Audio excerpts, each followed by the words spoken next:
El internacionalista Fausto Pretelín analiza el primer año de gobierno de Donald Trump al frente de Estados Unidos. ¿Podría ser removido de su puesto? ¿De qué manera su gestión ha afectado a México? Esta noche, Fausto Pretelín, en La Pura Verdad.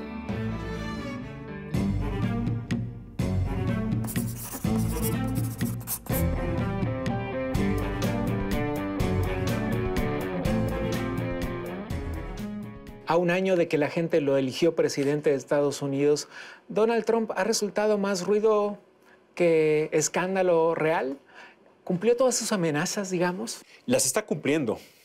Las ha ido cumpliendo paulatinamente, poco a poco. Es un outsider, no es un político.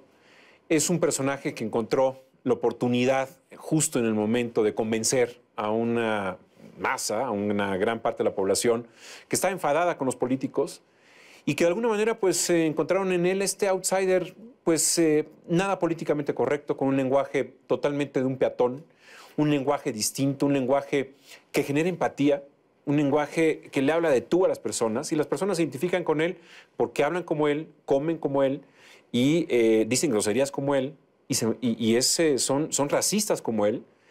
Y también con las mujeres, ¿no? Muy especial.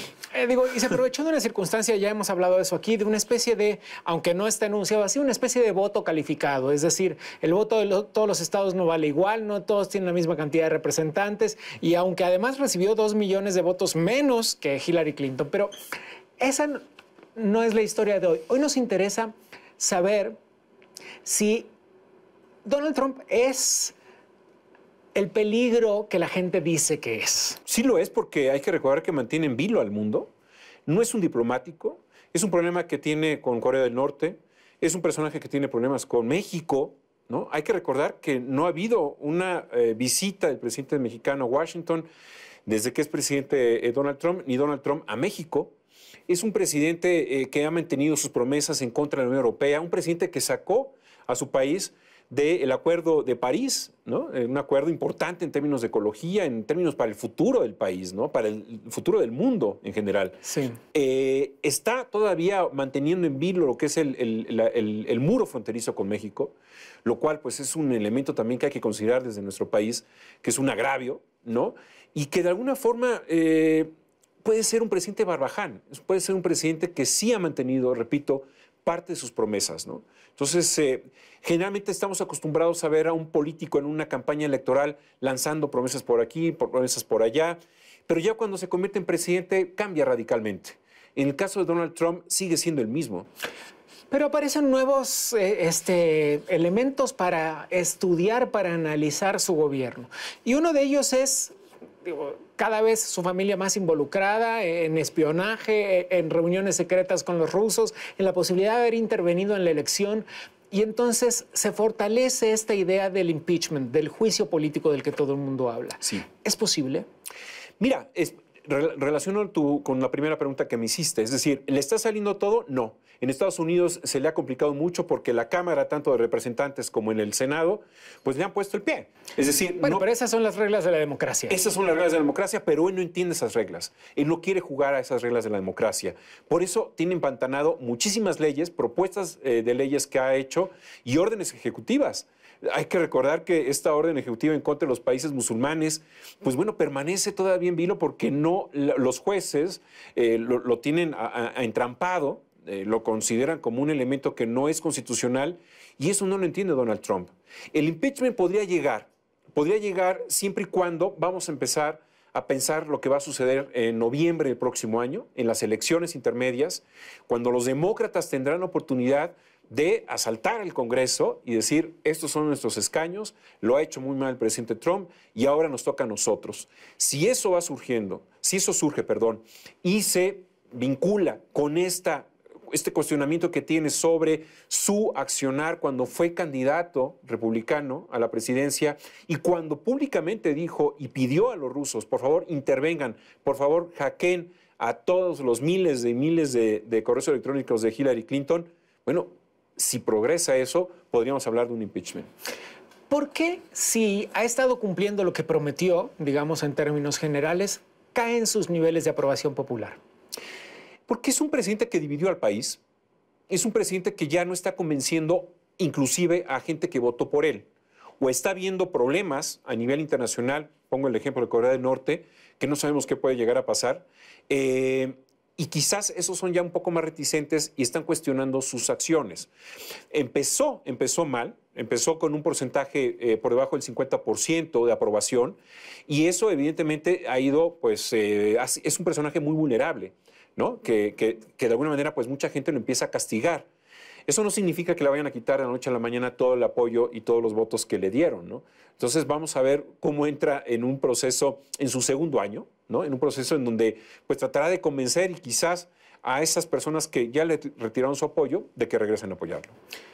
¿De qué manera nos ha afectado de manera concreta? Digo, independientemente de la súper trabada negociación del Tratado de Libre Comercio, ¿de qué manera nos ha afectado de manera concreta, ya que teníamos muchas cartas sobre la mesa sobre qué podía pasar cuando él llegara a la presidencia? Mira, a ver, yo creo que lo que dije al principio es no tiene una buena relación con el presidente Peña Nieto. Es un hecho. Segundo, ha jugado con los DACAs, es decir, en su programa DACA, que es este programa ejecutivo que ayuda a los jóvenes o niños que cruzaron la frontera porque eran muy chiquitos. Siendo menores de edad. Siendo menores de edad. Yo creo que eso es un elemento importante. Tú no mencionas el Tratado de Libre Comercio, que está empantanado, está en negociaciones, sí, está avanzando, pero al mismo tiempo surge la gran duda de que en cualquier momento Donald Trump se puede levantar de la mesa y dice, hasta aquí llegamos, de acuerdo a las valoraciones demoscópicas, de acuerdo a sus encuestas, ¿no? Si a él le conviene en un momento dado decir, hasta aquí llegamos con el Telecán, lo hace. Eso es lo que no gusta, al menos desde México, ¿no? El maltrato,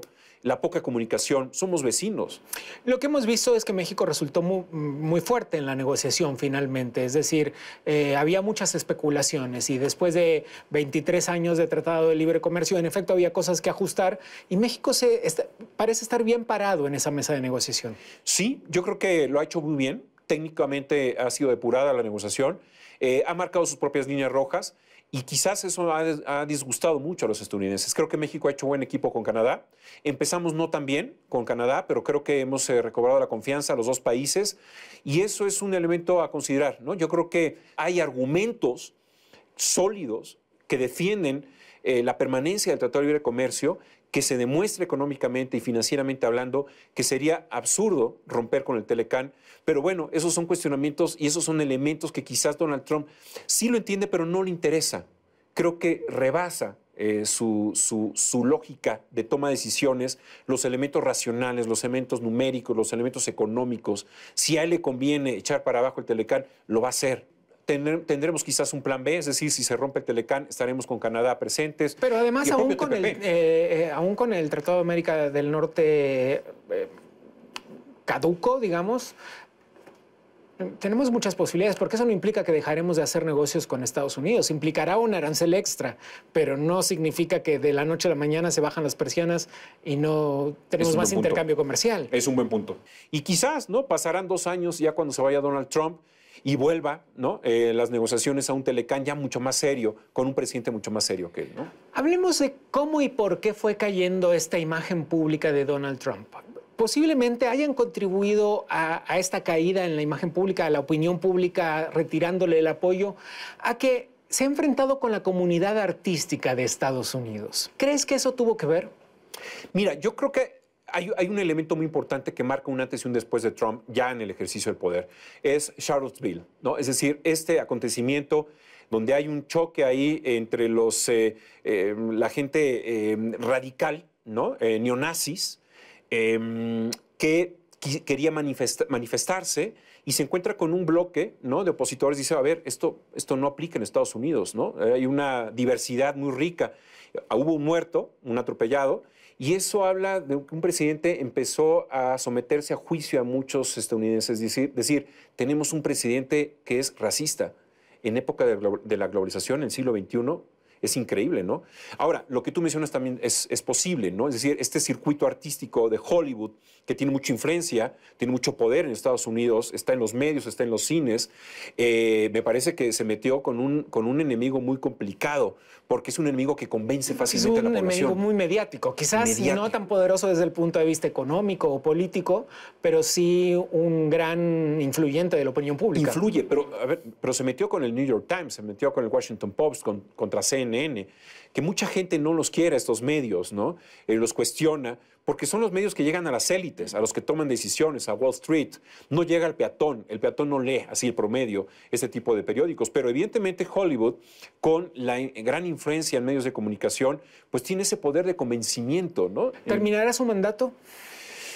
Es una pregunta importante. Yo hace un año pensaba que sí. Se le ha ido acumulando los problemas. Y yo creo que el primer problema internacional al que se meta y de verdad provoque un una confrontación bélica, eso lo va a desgastar mucho y eso podría llevarlo al impeachment, ¿no? Yo también el tema de Rusia, bueno, está de por medio, analizándose, es complejo, habrá que ver en qué termina.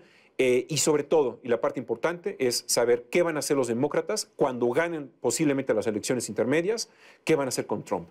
Porque si hoy Pero falta un año para eso. Falta un año para eso. ¿Y en ese año habrán logrado eludir un enfrentamiento bélico con Corea? Mira, un examen importante es en febrero próximo, Juegos Invernales, Juegos Olímpicos en Corea del Sur. Ahí va a ser un elemento muy importante porque Kim Jong-un de Corea del Norte seguramente va a provocar a Estados Unidos, va a provocar a Corea del Sur, haciendo pruebas nucleares posiblemente, ojalá me equivoque, pero ya hay países como Gran Bretaña que están tomando cartas en el asunto en dado caso de que haya un ataque terrorista justo durante los Juegos Invernales del próximo mes de febrero. No quisiera que sucediera eso, pero eso va a ser un elemento, porque a Kim Jong-un, hay que decir, le gusta eso. Es un personaje mediático que no le gusta las críticas. ¿Auguras un efecto rebote en la siguiente elección presidencial? Es decir, viniendo de un gobierno demócrata, pasamos a un gobierno republicano. ¿Crees que la balanza volverá a inclinarse hacia los demócratas? Sí, por la enorme polarización de la sociedad estadounidense que está ejerciendo Donald Trump. Sí, porque en estos 2 últimos meses ha habido dos matanzas masivas en Estados Unidos, muy marcadamente de odio social, ¿no? En Las Vegas, una de ellas que fue desastrosa. Lo de Nueva York, también el ataque contra los ciclistas. Entonces, yo creo que sí viene un vuelco, ¿no? Porque la sociedad estadounidense, repito, no es una sociedad de subnormales, es una sociedad de gran poder, que tiene poderes en varias industrias. Es Silicon Valley. Y aún con un espíritu de derecha, también es una sociedad amante de sus libertades. Eso es importante, el tema de las libertades. Y con este personaje, pues bueno, se cuestiona uno mucho. Déjame brindar contigo porque esto se nos acabó. Por eso, Brindamos. por las libertades. Salud.